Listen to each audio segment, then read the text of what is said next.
আহারে মুহূর্ত, নিজের জন্য নিজের মায়া লাগে মনে পড়লে।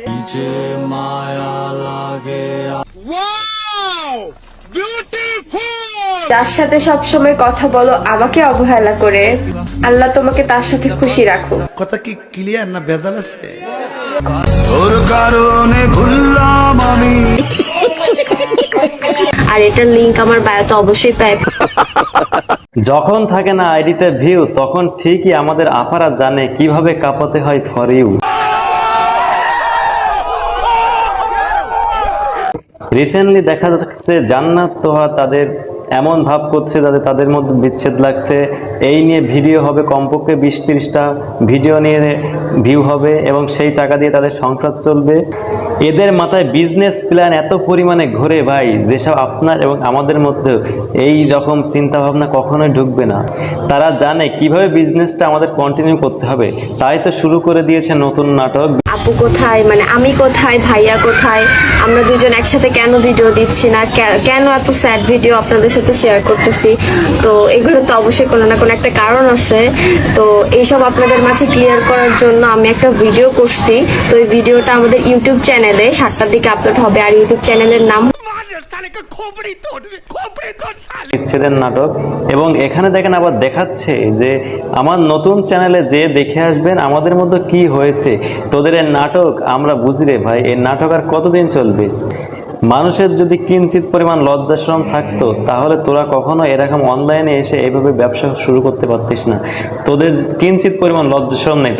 তোদের কমেন্ট বক্স, তোরা যদি সুস্থ হতিস, তোদের যে কমেন্টগুলো, এই কমেন্টগুলো যদি তোরা দেখতিস তাহলে জীবনেও এইভাবে সামনে এসে এরকম ধরনের ভিডিও তোরা তৈরি করতিস না। মানুষকে চুতিয়ে বানিয়ে খাবি আর কতদিন রে ভাই? এবার একটু ভালো হ, ভালোর দিকে যা রে ভাই।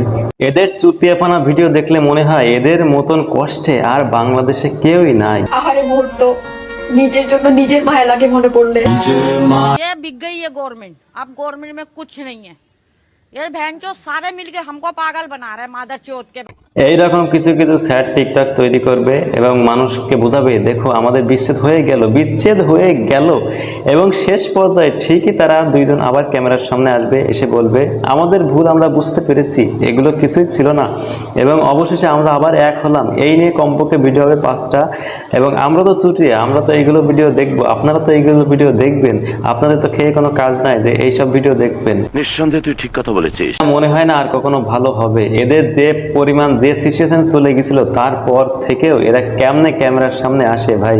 এদের সমাজ আত্মীয় স্বজন বলতে কেউ আছে বলে আমার মনে হয় না, যার কারণে এরা আবার ক্যামেরার সামনে এসে এবার চুতিয়াপনা শুরু করে। যে ভাই কি নাটক ভাই, এদের নাটক দেখলে মাথা খারাপ হয়ে যায়। আপনার একটা আমি যুক্তি দিতে পারি, আপনার ভিডিওতে যদি ভিউ না আসে তাহলে আপনিও এমন এমন কাজ করতে পারেন যে বিচ্ছেদ, আপনার স্বামীরে বলবেন তুমি থাকো এক জায়গায়, আমি থাকি এক জায়গায়, দুইজন দুই দিক থেকে ভিডিও হবে এবং বিজনেস চলবে এবং মানুষের আমরা চুতিয়া বানিয়ে ছাড়বো। তারপরে আবার যখন মানুষ খুব সিরিয়াস হয়ে যাবে তখন আমরা আবার একসাথে এক হব। এই নিয়েই তাদের বিজনেস, এই তাদের ব্যবসা। তো আপনারা এখনো সময় আছে, ভালো হয়ে যাও। তোমাদের নিয়ে নেক্সট ভিডিও আবারও আসতেছে, ওয়েট অ্যান্ড সি।